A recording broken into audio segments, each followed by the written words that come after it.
Graça e paz, meus amados. Está iniciando mais um resumo da nossa escola bíblica dominical aqui no meu e no seu canal Tens um Minuto.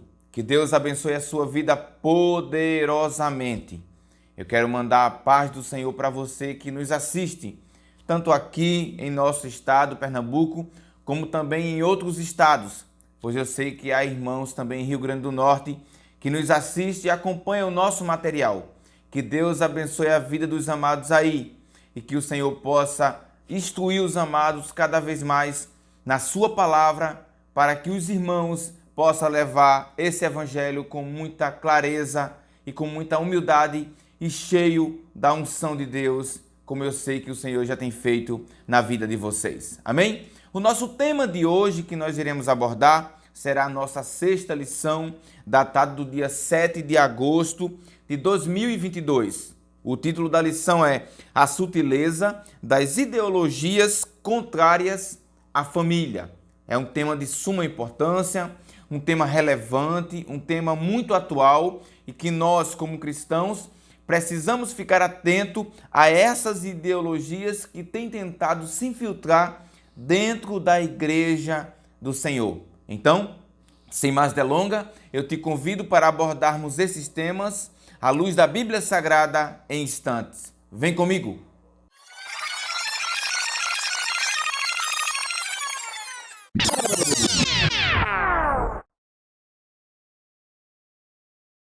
Meus queridos, eu quero ler com você o nosso texto áureo e a nossa verdade prática.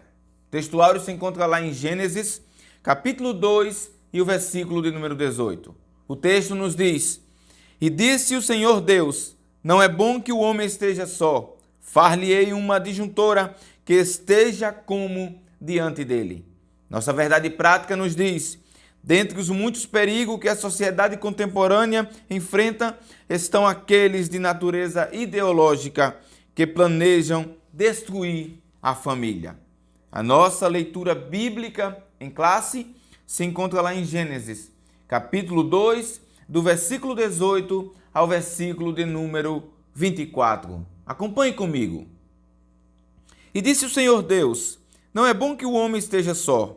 Far-lhe-ei uma adjuntora que esteja como diante dele. Havendo, pois, o Senhor Deus formado da terra todo o animal do campo e toda a ave dos céus, os trouxe a Adão, para este ver como lhe chamaria. E tudo o que Adão chamou a toda a alma vivente, isso foi o seu nome.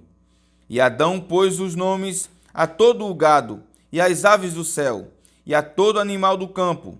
Mas para o homem não se achava adjuntora que estivesse como diante dele. Então o Senhor Deus fez cair um sono pesado sobre Adão, e este adormeceu.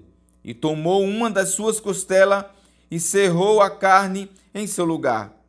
E da costela que o Senhor Deus tomou do homem, formou uma mulher e trouxe a Adão. E disse Adão, esta é agora osso dos meus ossos e carne da minha carne. Esta será chamada varoa, porquanto do varão foi tomada. Porquanto deixará o varão o seu pai e a sua mãe, e apegar-se-á a sua mulher, e serão ambos uma só carne. Como você pôde observar, está bem claro nessa lição, o tema central é a família. Então, não poderia ser diferente a palavra-chave em destaque da nossa lição de número 6. Então, com você, a palavra é família. E qual é o significado da palavra família? Os dicionaristas definem família da seguinte forma. Acompanhe comigo. Grupo de pessoas que partilha ou que já partilhou a mesma casa. Normalmente, essas pessoas possuem relações entre si de parentesco, de ancestralidade ou de afetividade. Pessoas cujas relações foram estabelecidas pelo casamento, por afiliação ou pelo processo de adoção. Isso é o que define os dicionaristas, mas também veremos, à luz da Bíblia Sagrada e de alguns autores cristãos, qual é a definição de família. A seguir nós veremos isso. Meus queridos, Vamos ler o nosso primeiro tópico desta lição maravilhosa. E o primeiro tópico tem por título: Família, projeto de Deus. E está dividido em dois subtópicos, a saber, o primeiro, uma instituição divina, e segundo, a célula máter da sociedade. Pois bem, quando olhamos para o contexto bíblico do Antigo Testamento e para as sociedades que viveram naquele contexto, nós podemos observar que a família era algo prestigiado, algo que era de muita valia.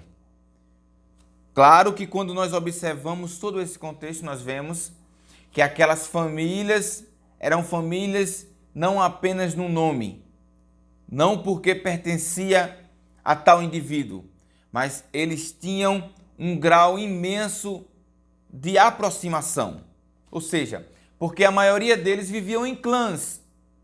E aquela família ia aumentando e aumentando ali, iam ficando próximo, iam criando o seu meio ali de sobrevivência e também de defesa. Quando se tinha um número muito grande, para você ter uma ideia, muitas pessoas ali daquele clã, o líder, dava os seus filhos, os seus netos, sobrinhos, para ajudar no seu país a enfrentar uma guerra, uma batalha, por exemplo. Por quê? Porque aquele grau ali, aquele clã, cresceu de forma tão grande que agora há muitas pessoas. Não há apenas um homem e uma mulher, mas sim o resultado de uma família, ou seja, os seus filhos, os seus netos, os seus bisnetos, os seus tataranetos. E isso vai aumentando numa proporção imensa.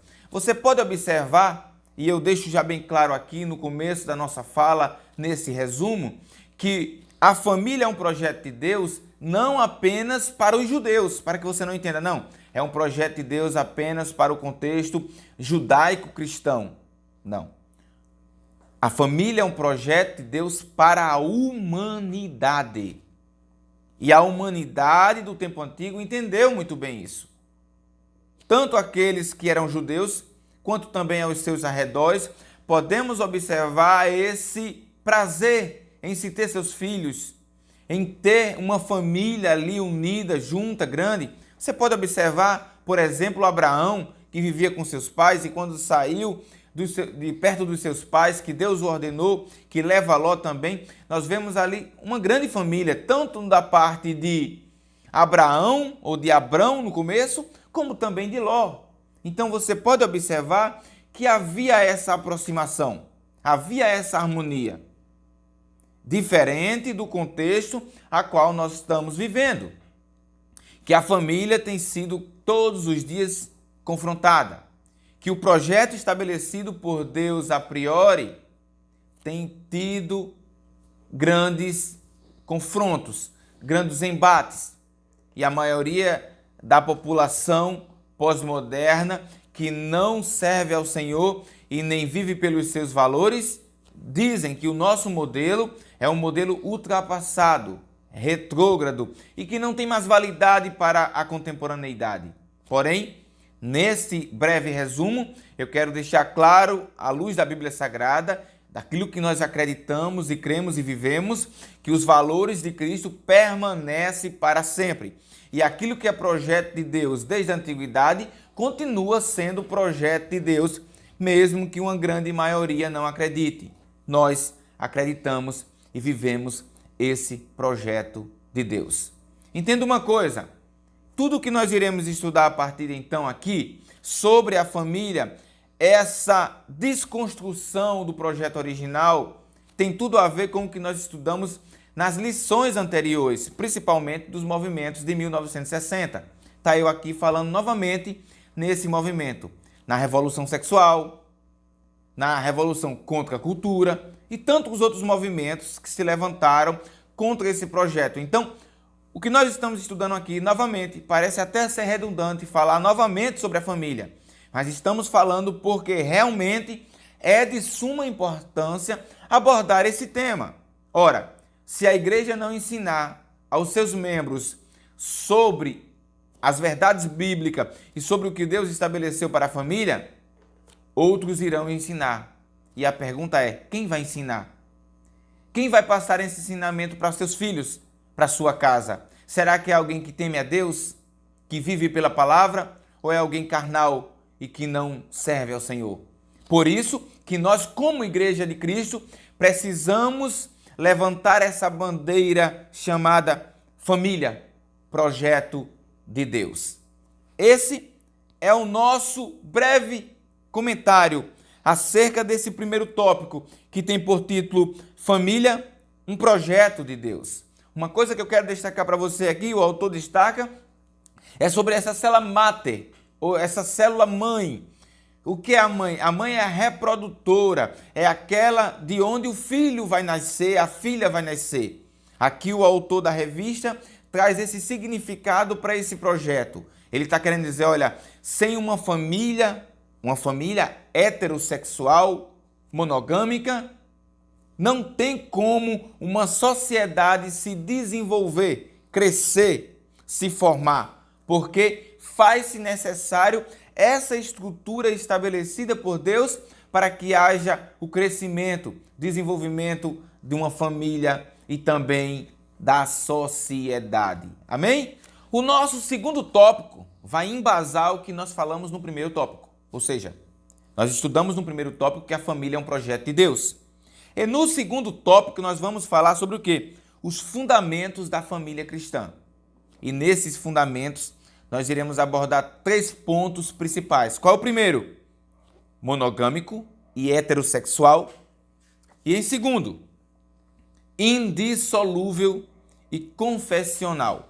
Ora, você já aprendeu aqui comigo que heterossexual é um casamento entre o homem e a mulher. Monogâmico é entre um homem e uma mulher. Lembre-se que a Revolução de 1960, principalmente 68, que fala sobre a revolução sexual, vem trazer o quê? Que o casamento poderia ser e pode ser com mais de um homem ou mais de uma mulher. Que não necessariamente deve ser heterossexual, mas com pessoas do mesmo sexo, que nós iremos abordar mais à frente. Você pode perceber a priori que é o quê? Uma desconstrução do projeto original de Deus. Mas aqui nós vamos frisar novamente. O casamento, à luz da Bíblia Sagrada, é heterossexual, monogâmico e indissolúvel, ou seja, entre um homem e uma mulher.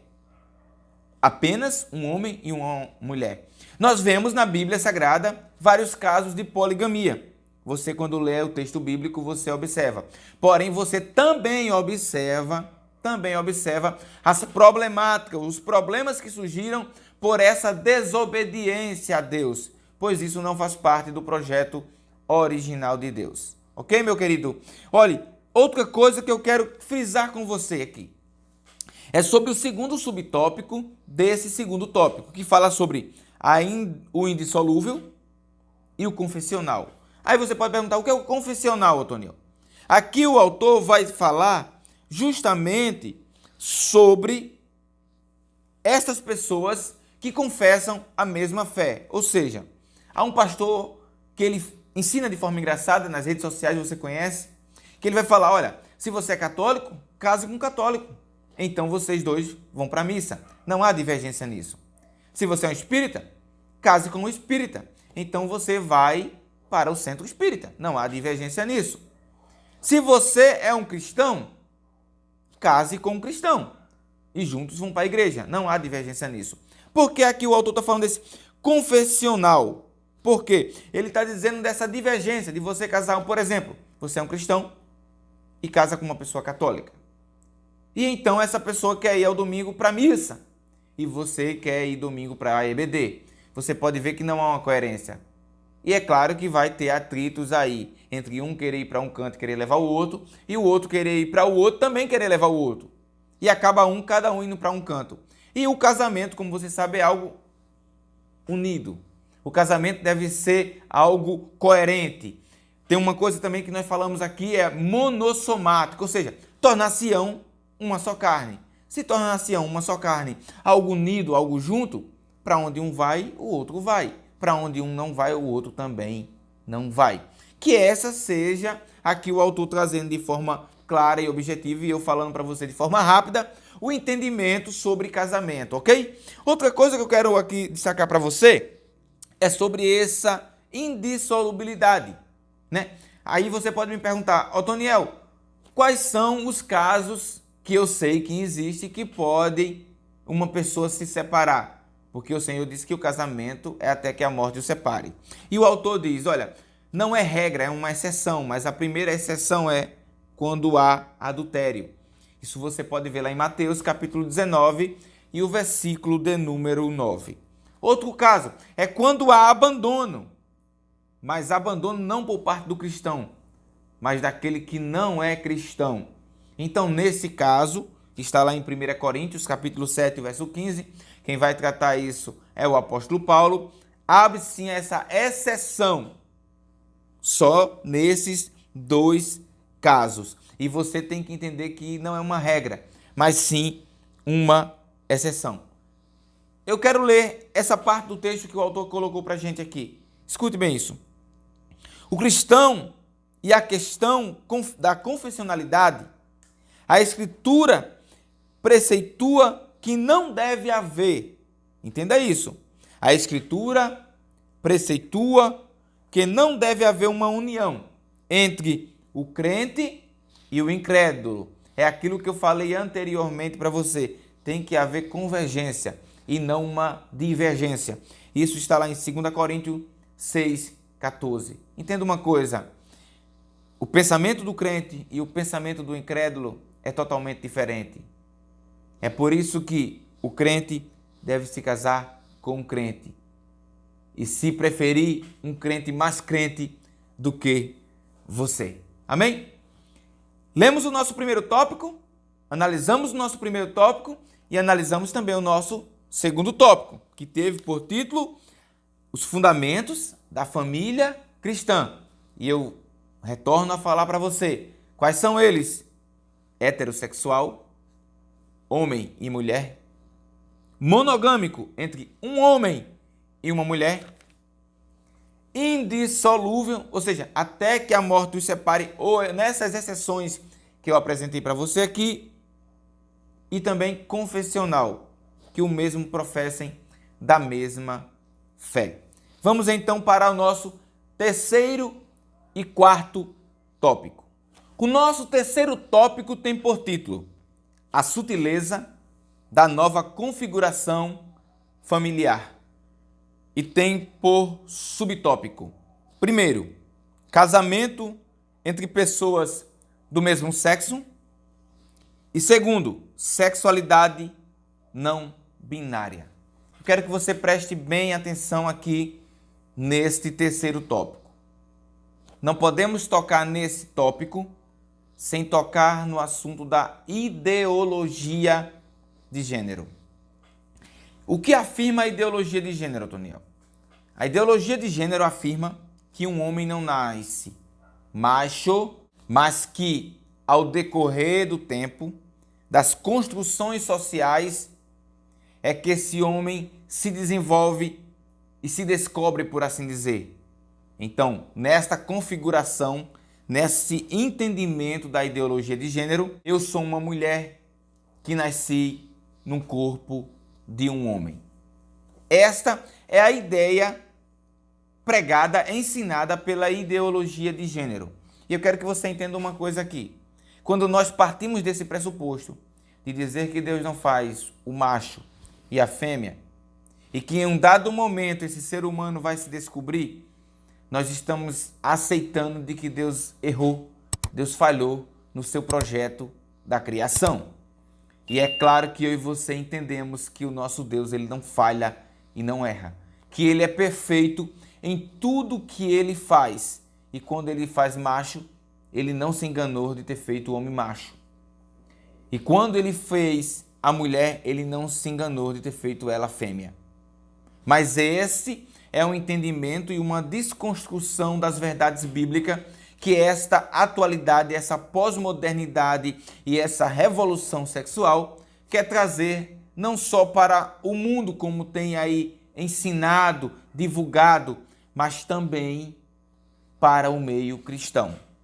Entenda uma coisa, um dos meios pela quais essa ideologia de gênero tem se infiltrado dentro das famílias é através da escola, principalmente na escola básica, no começo ali da formação do teu filho.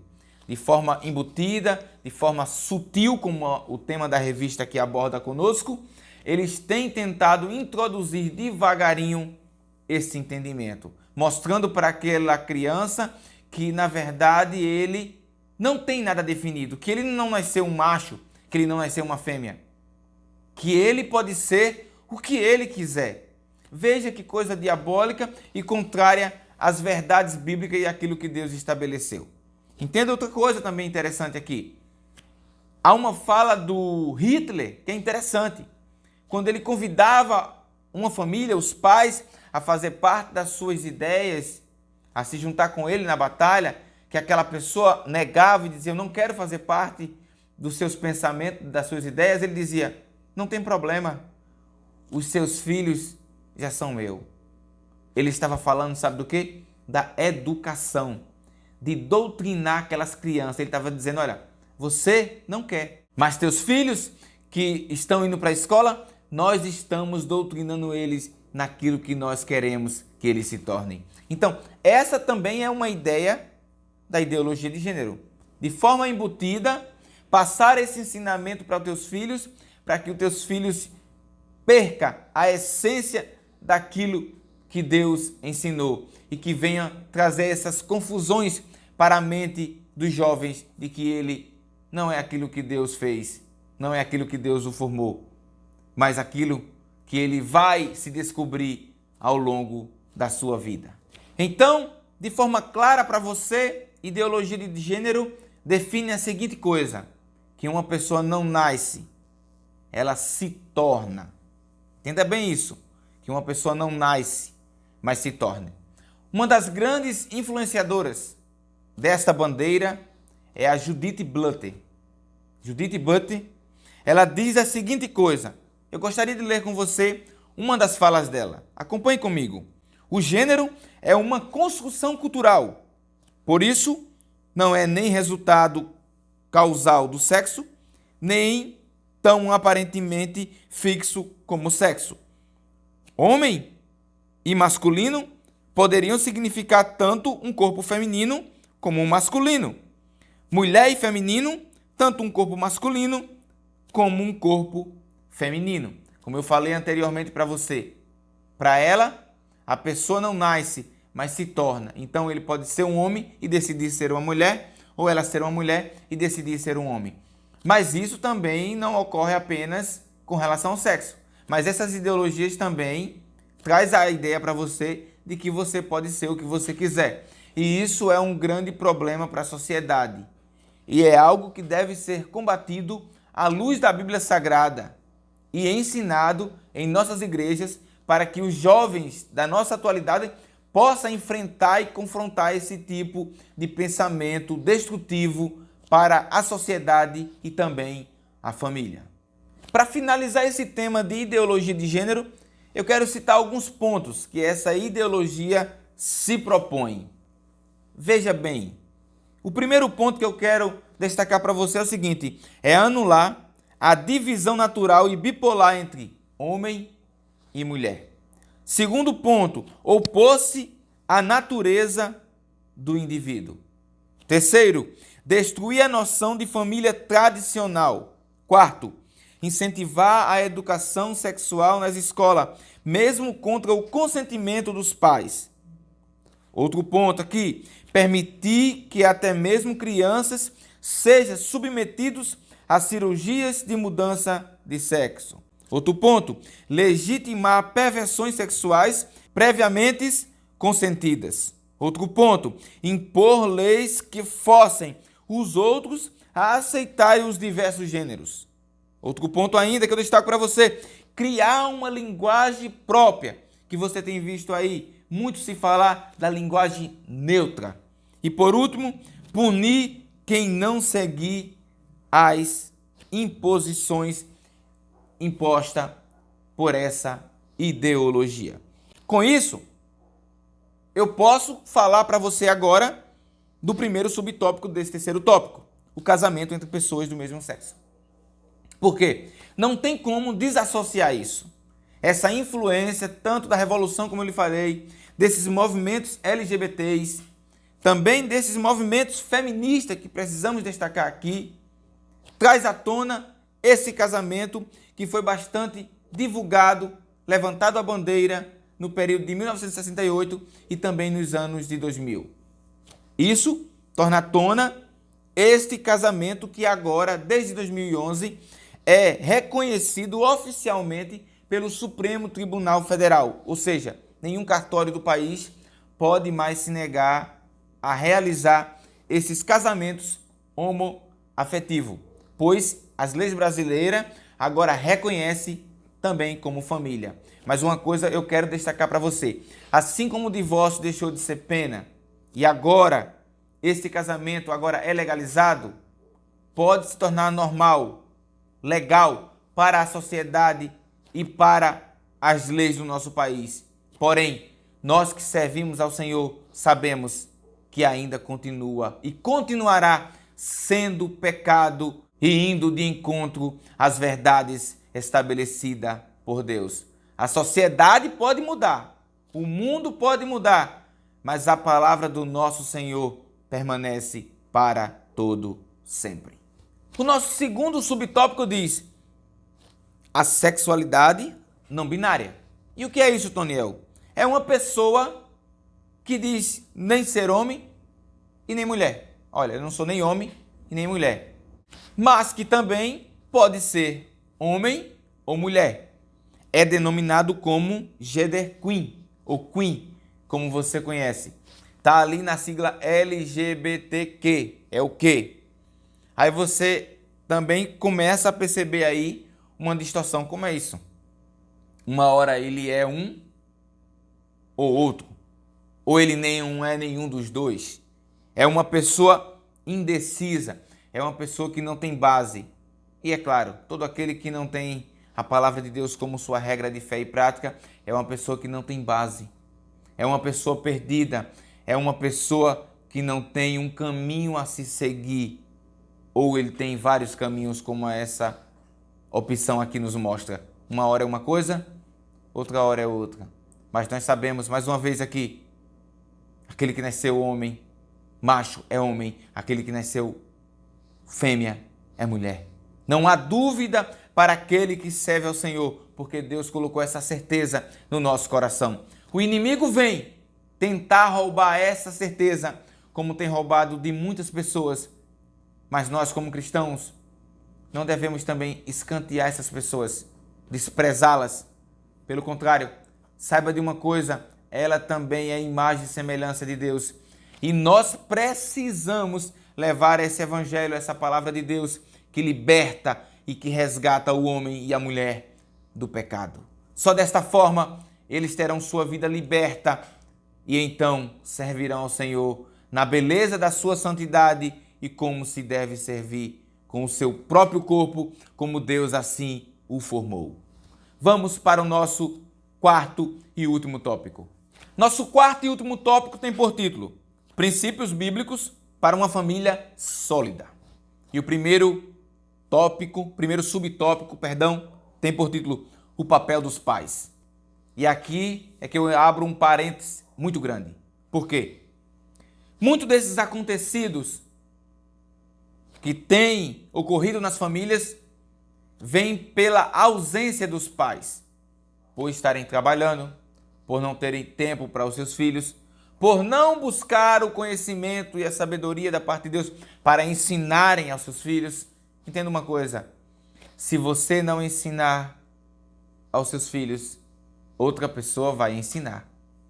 E mais uma vez eu toco no ponto, mas quem vai ensinar? É uma pessoa que teme a Deus, que busca ao Senhor, ou uma pessoa pervertida, uma pessoa adepta à ideologia de gênero? Não deixe qualquer pessoa ensinar ao teu filho.